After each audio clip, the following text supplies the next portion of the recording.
Now, Calendly, you use Calendly to schedule appointments just like um Google Calendar. If your company is not making use of Google Calendar, they'll be making use of Calendly, and that's why I want to show you how to make use of Calendly in case you have another option that is not Google Calendar.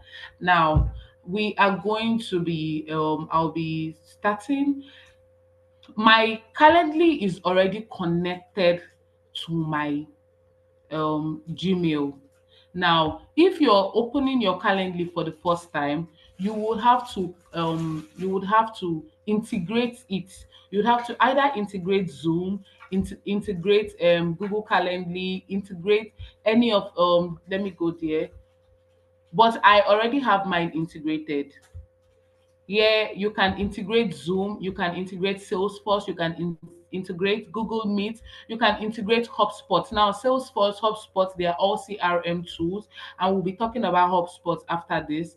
You can integrate, these are all of the, you can, Microsoft Team, Google Calendar, Calendly for Chrome, Stripe, Zapier, PayPal, Slack.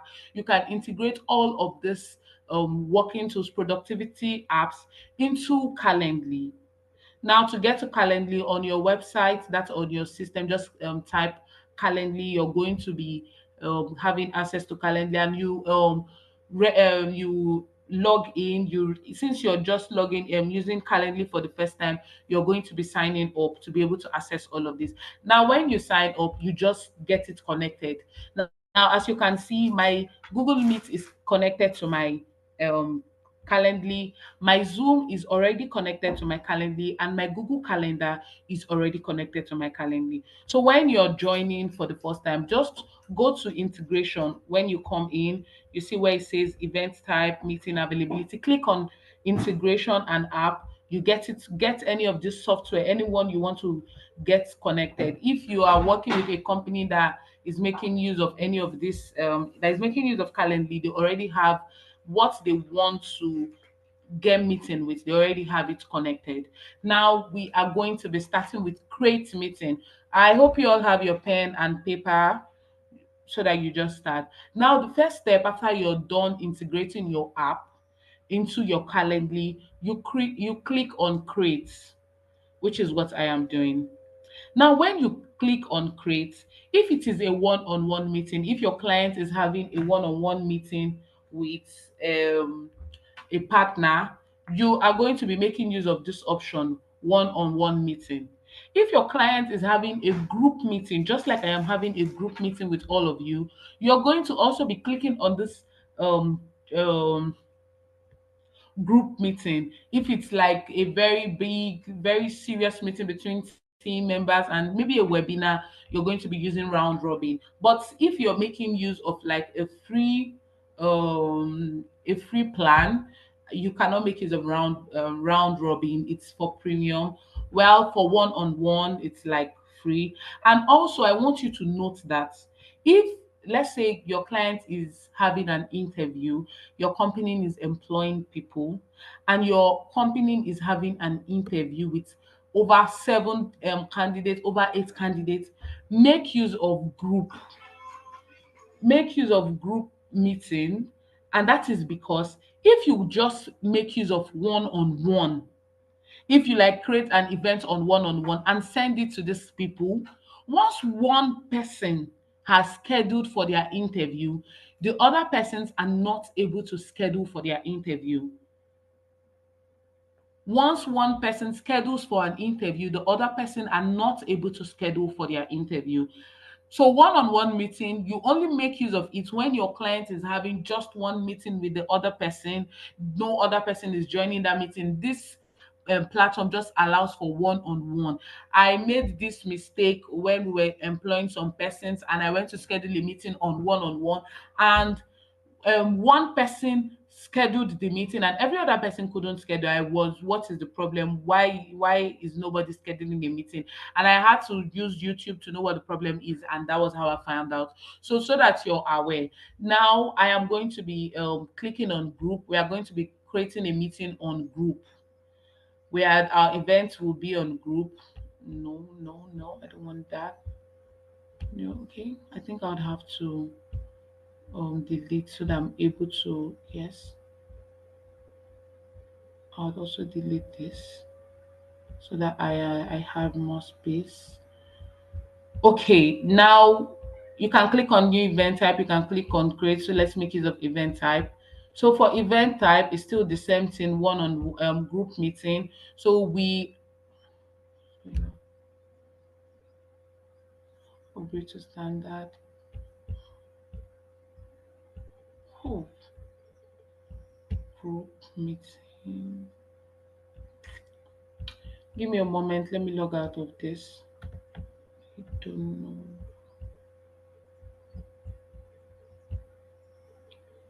So why I am having difficulties with this is because this is a personal email, it's not a subscribed email. If you're working with a company that makes use of Calendly, definitely they already have it subscribed. You are not going to be bothering about that. Which email did I make use of? Sign up. Okay, so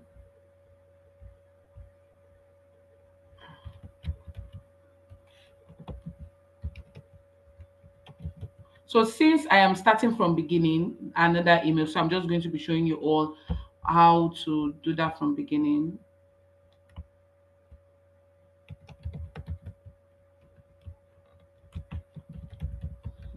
.com.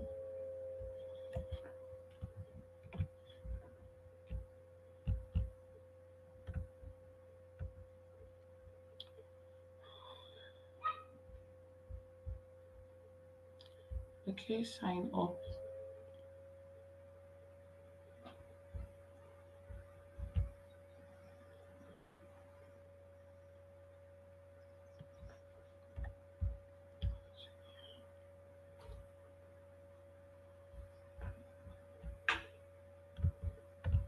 So I hope you're watching. When you're signing in with a new account, these are the processes you're going to be going through. You're going to be, it's not really tedious, but because it's you're opening it new, you have like a lot of processes to um my own. Yep. So how do you plan on using Google Meet on my own or on using Calendly rather?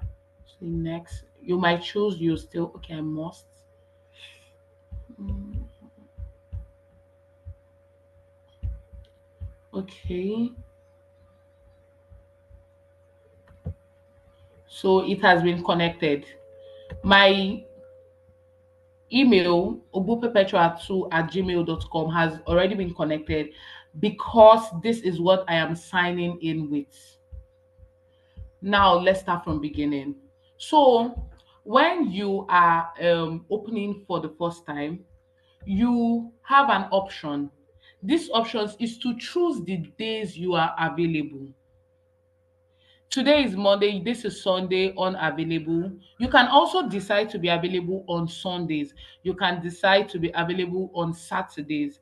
The day you decide to be available automatically depends on you. Now, we don't work on Sundays. Like all of us do not work on Sundays, hopefully. Now, we are not available on Sundays. We are going to be canceling Sundays. Can you see that? Can you see what I did? I need answers. Yes, ma'am. Okay, awesome. Now for Saturdays, we are also hopefully not available on Saturdays. We are going to be canceling. We will remove it instead of scheduling a date. Now on Mondays, we are available Mondays, Tuesdays, Wednesdays, Thursdays, and Fridays. Now on Monday, we are available from 9 o'clock, that's 9 a.m., to 5 a.m. You can also decide to be available from 9 a.m. to 12. We have okay to 2 45. That's 12 11:45. When your decide to be available is up to you. Now on Tuesday, I'll just say, okay, I am available from 8 o'clock to 3 o'clock. On Wednesdays, I am available from 9 o'clock to this. On Thursdays, I am available from 10 o'clock to that, 10 o'clock till 3 o'clock. While on Fridays, full days. Now I have set my availability, my hourly availability. These are the days those I give my links are able to reach out to me from Mondays to Friday on the stipulated days. And this we are going to be using when we are scheduling our meeting on Calendly. Now, Google Meet has already been connected using my email, the email I used in opening the account. Now I am going to click on continue. These are the steps you're going to be using when you are opening your Calendly for the first time. Now you're also going to be opening your Calendly for the first time because I want you to do it. I want you to master it. These are tasks you have to complete when you're just starting. Get started, get to this, like this is a video, but we won't be watching that. I'll then just skip that just to show that okay, welcome to Calendly and all of it, which is fine. Okay, you scroll down.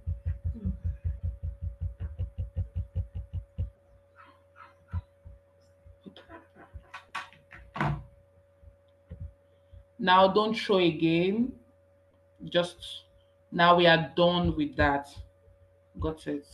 Now we want to schedule a meeting. In this meeting, like I was telling you previously, yeah, event type is still the same thing like the other one. I think this is like an updated meeting. This is an updated since I'm just signing in, I think they upgraded their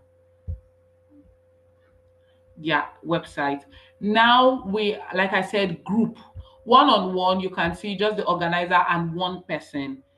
Group, just the organizer and a lot of persons. Collective, a lot of people. Now group, choose a host. I am the host. Next. For the event type, we are going to be making use of virtual assistant scholarship classes.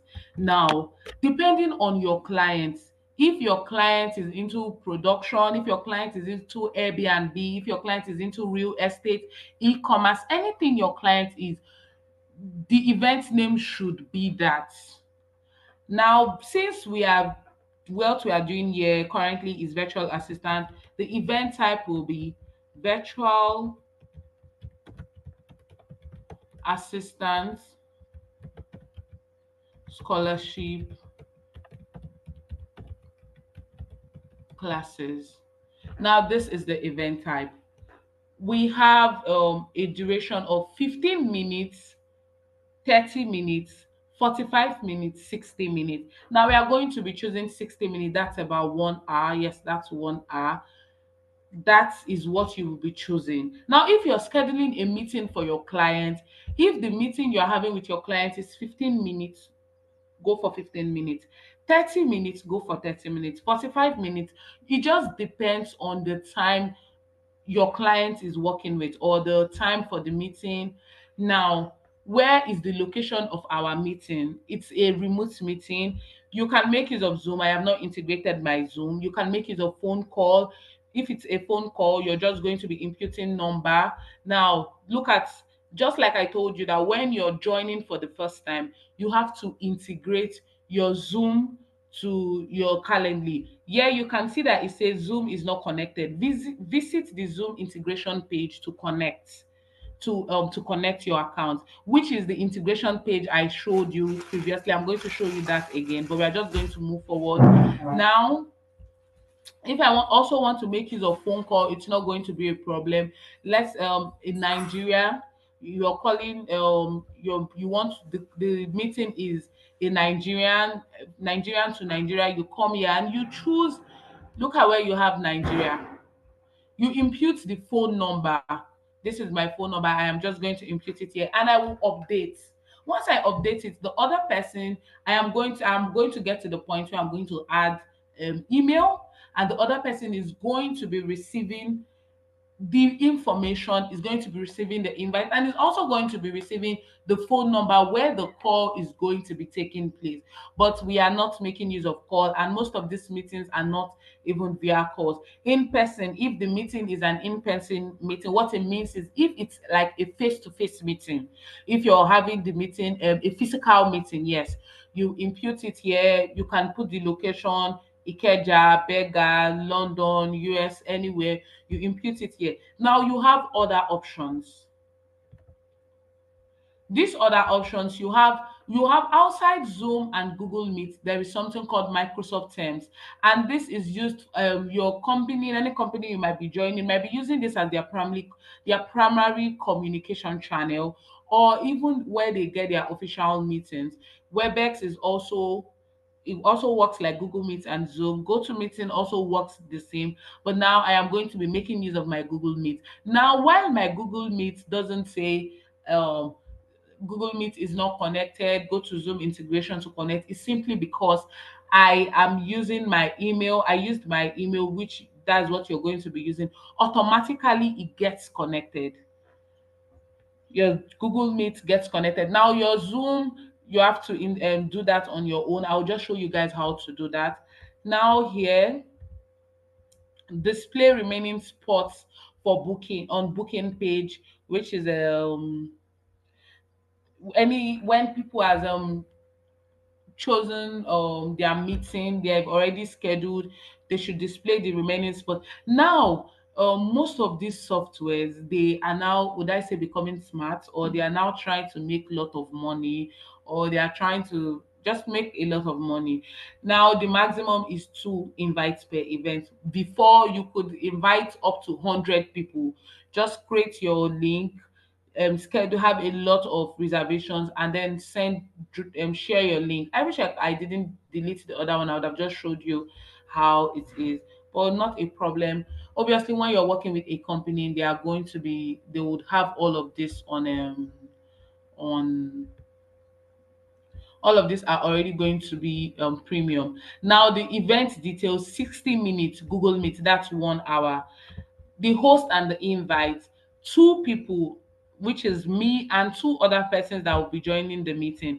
The scheduling setting: now the scheduling setting is weekdays,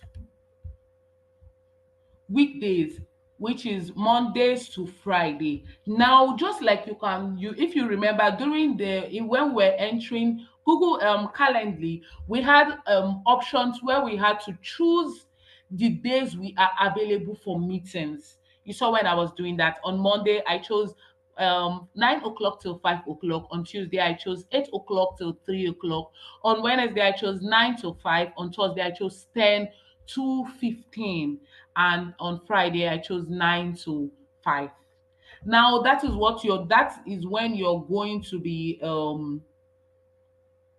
scheduling the availability, your client availability, your availability. But we are learning all of this to work for clients. So definitely the availability is going to be your client's availability when they are ready to do all of that. Now you're going to save and close. All of these are not important. You're going to save and close. Now we are going to go down. Okay, there's nothing here. We'll go back. Booking page option. Let me see this.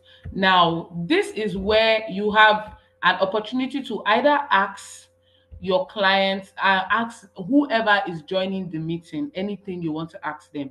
Yeah, when they receive the email, they are going to see an option for their name or their email. When they are scheduling the meeting, they are going to be writing their name and their email address. Yeah, you also have an option to, okay, please share anything that will help prepare for our interview.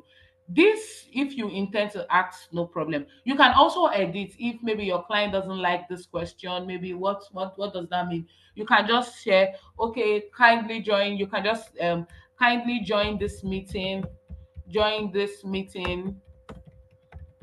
2 minutes before the scheduled time, 5 minutes before the scheduled time, or you can just say, ensure you are here at latest 5 minutes after the scheduled time. If not, we are going to assume you're no longer interested.